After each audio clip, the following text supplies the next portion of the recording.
Kahit kaka-birthday lang, hindi pinalagpas ni Julia Barreto ang isang netizen na binati ko siya dahil hindi nakabisita sa isang isla sa Camiguin.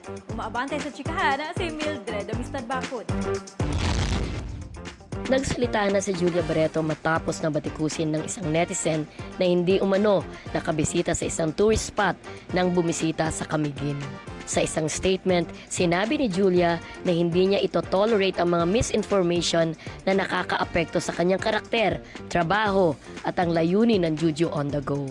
Layon daw kasi nitong i-promote ang mga destinasyon, komunidad at meaningful experience. Pero iba ang naging experience ng isang turista na nagngangalang Nika Ko nang si Julia ang napagbuntunan matapos na hindi raw sila makapasok sa Mantigue Island dahil isinarado para sa shoot. Una nang nilinaw ng Camiguin Tourism Office na inimbitahan nila ang aktres para mag-shoot at may mga nauna na rin daw silang abiso.